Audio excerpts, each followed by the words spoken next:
volevo mostrarvi degli attrezzi tipici della vendemmia. Ce ne sono addirittura 3, Paolo. Sì, sono 3 torchi che adesso in realtà solo 2 non ne usiamo più perché uno lo stiamo usando ancora. Quello lì è dell'800, ce la siamo trovato qui in questa azienda. Francamente devo dire che io non l'ho mai usato e neanche mai visto usare. È quello più vecchio, proprio tutto in legno. Come funzionava? E funzionava che c'era un pezzo di legno e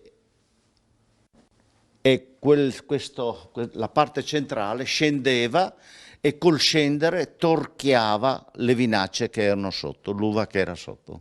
Poi alla destra del nostro Paolo ce n'è un altro. Questo invece io l'ho usato perché negli anni 60-70 in piccolissime produzioni si usava ancora, è un torchio meccanico, quindi chiamato a crick perché era proprio un crick che scendeva e pressava le vinacce che erano sotto facendo scendere il mosto. Poi su quel muro vediamo appeso il Seon, no? Il Seon, sì.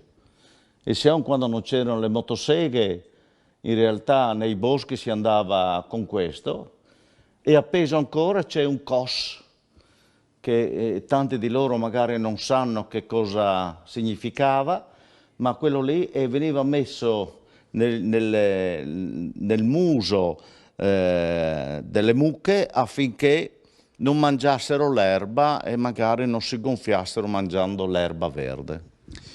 E qui c'è un immortale jukebox e poi mostriamo il terzo strumento proprio per l'appoggiatura del vino e quello si vede che ha una strumentazione idraulica. Quel torchio là, in realtà, siccome noi facciamo circa 500-600 litri all'anno di piccoli, dipende dall'annata, e non è possibile pressare la vinaccia di 500 litri in una pressa normale, pneumatico, tutto quello che si vuole, delicatamente si usa ancora quello lì. Questo viene lasciato fino al mese di ottobre, ma a novembre o dicembre, quando viene torchiato il piccolino, viene fatto proprio con quel torchio lì. Senti, quindi è perfezionalmente funzionante. Paolo, quel jukebox, qual è la musica che è più ricorrente quando lo accendete?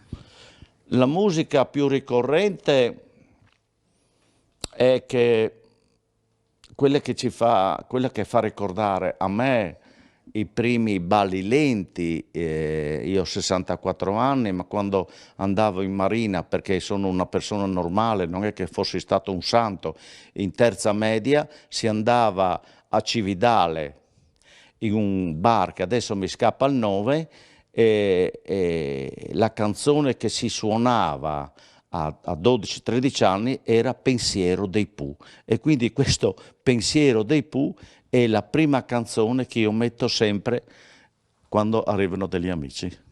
Allora, vorrei chiudere questa narrazione in questa stanza e poi andiamo in officina con il secondo brano. Siccome ho il foglio dall'altra parte, Luigino, andiamo? Strizze, strizze, finché al ben, che la vendemmia e la de ben, visto che siamo sui torchi, no? Antica villotta. Squalizza ci propone i suoi un'antica villotta e il titolo non poteva che essere questo.